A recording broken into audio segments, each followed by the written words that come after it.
क्या सत्य हमेशा शक्ति देता है या कभी कभी सपने पूरे करने के लिए सत्य को कुछ देर के लिए छुपाना पड़ता है? गुरु की खोज में भटकता हुआ कर्ण अब उस स्थान पर पहुंचा था जहां स्वयं हवा भी तपस्या की गर्मी से कांपती थी, जहां पेड़ों की परछाइयां भी धर्म और क्रोध के बीच फौसी प्रतीत होती थीं।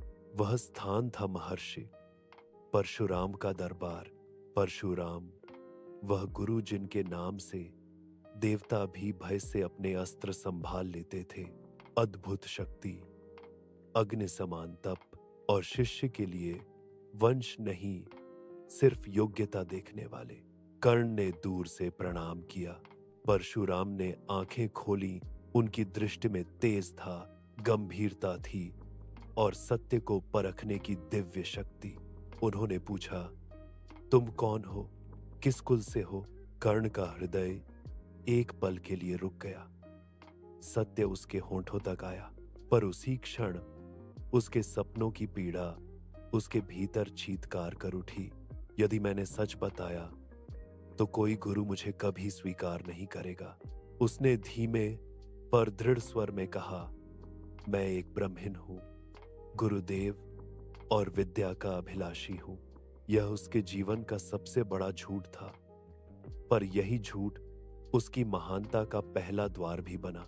परशुराम ने अपने शूल को भूमि में गाड़कर कहा, जो झूठा है वह मेरे आश्रम में टिक नहीं सकता, पर जो तपस्या में सच्चा है उसे जगत रोक नहीं सकता।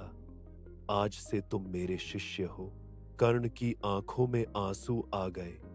यह आंसू पीड़ा के नहीं, सदियों से खोजे गए सम्मान के थे। उस दिन से कर्ण का तन, मन और आत्मा परशुराम की कठोर अग्नि में तपने लगी। दोपहर की दहकती धूप, रात की तेज आंधियां, थकान से कांपता शरीर पर कर्ण नहीं रुका।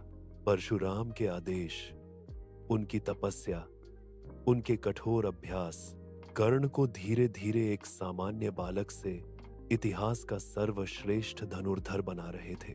दुनिया उसे सूत पुत्र कहकर ठुकराती थी, पर आज देवगुरु परशुराम का हाथ उसके सिर पर था। लेकिन कर्ण नहीं जानता था कि जन्म को छुपाने वाला यह छोटा सा झूठ आने वाले समय में उसकी जीवन की सबसे बड़ी पीड़ा बनेगा।